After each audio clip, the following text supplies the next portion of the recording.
In our Camp Ellis snippet news for today, I bring you this little bit of information.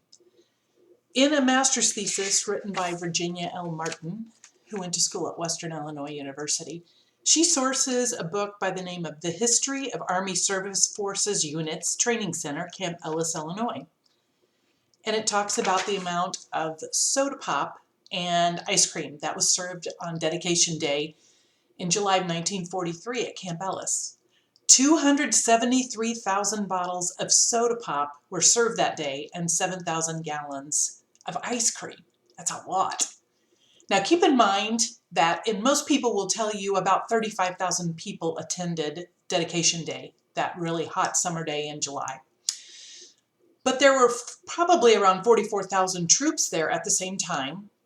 And we know that from other sources, there was a backup of cars all the way from the camp gates on the west side of Ipava, through Ipava, down the hill at Duncantown, and all the way over to Havana, and across the bridge. There was a traffic jam of cars.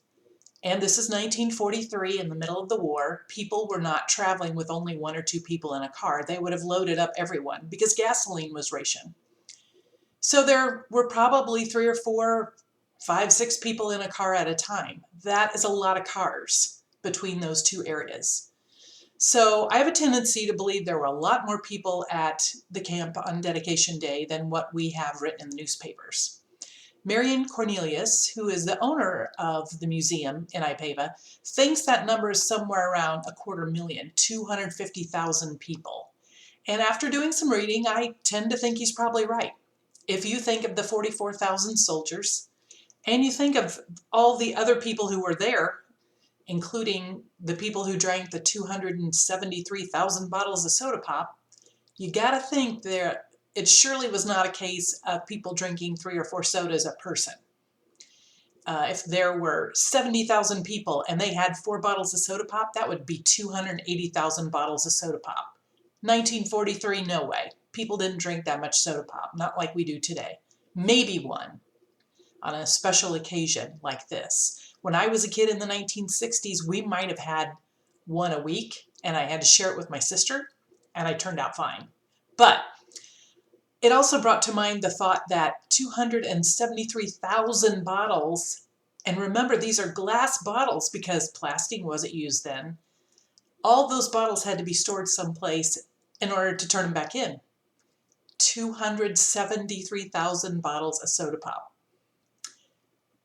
And that doesn't even talk about beer or anything else that might have been there. So just a little bit of an anecdote for you to keep in mind.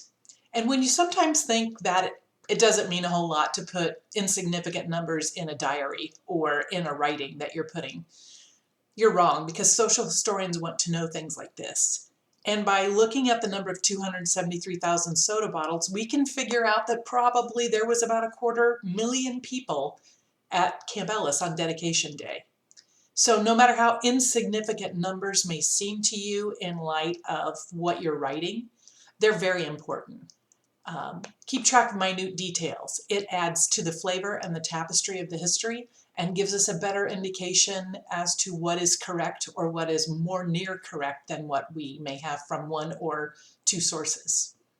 So have a great day. It's a little rainy here in Western Illinois, hoping for sunshine soon. Thank you.